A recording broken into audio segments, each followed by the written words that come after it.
Hello বন্ধুরা, আমি মিতা। আমার চ্যানেলে আপনাদের সবাইকে স্বাগত জানাই।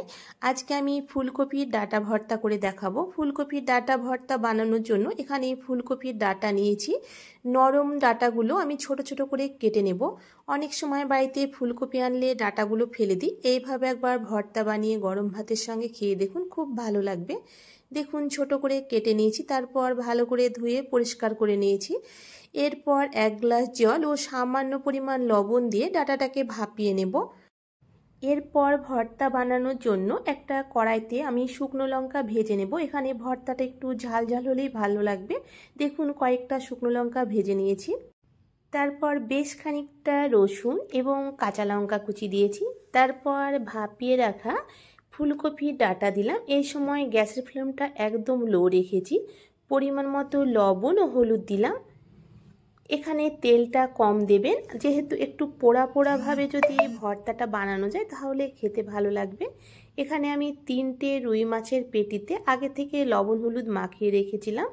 রুই মাছের পেটি দেবার পর গ্যাসের ফ্লেমটা লো রেখে ঢাকা দিয়ে রাখবো। দেখুন মিনিট 5-6 ঢাকা দিয়ে রেখেছিলাম।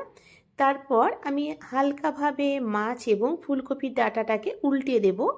এখানে তেল বেশি দেবেন না, ভর্তাতে বেশি তেল দিলে ভালো লাগবে না।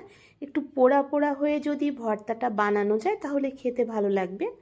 দেখুন মাছটা আমি ভালো করে ভেজে নিয়েছি। এরপর একটা প্লেটে উঠিয়ে নিয়ে কাঁটাটাকে ছাড়িয়ে নেব। আপনারা চাইলে আলাদা করে মাছটা ভেজে নিতে পারেন।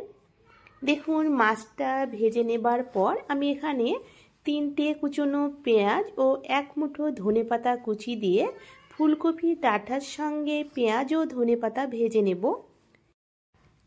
এখানে পেঁয়াজ ও ধনেপাতা লাস্টে দেবার জন্য পেঁয়াজ একটু ক্রাঞ্চি ভাব থাকবে, খেতে ভালো লাগবে।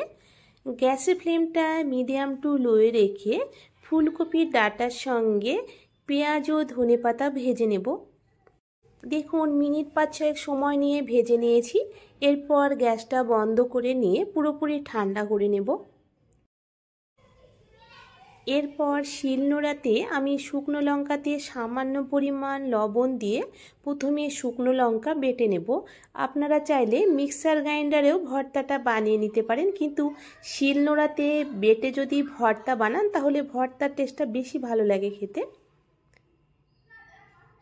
এরপর ফুলকপির ডাঁটা বেটে নেব।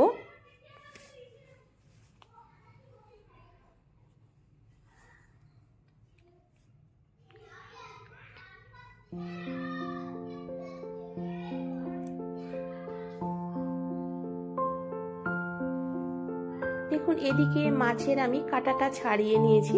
ফুলকপির ডাঁটার সঙ্গে মাছটাকেও ভালো করে বেটে নেব।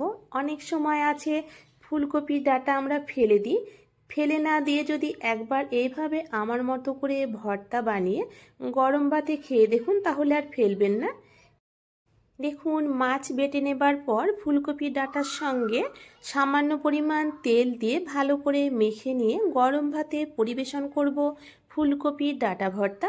আশা করি আমার আজকের এই ভর্তা আপনাদের ভালো লেগেছে। ভালো লাগলে অবশ্যই কমেন্ট করে জানাবেন। আজকের মতো এই পর্যন্ত বন্ধুরা, দেখা হচ্ছে পরবর্তী ভিডিওতে। ততক্ষণে সবাই ভালো থাকবেন, সুস্থ থাকবেন। ধন্যবাদ বন্ধুরা আমার আজকের এই ভিডিওটি দেখার জন্য।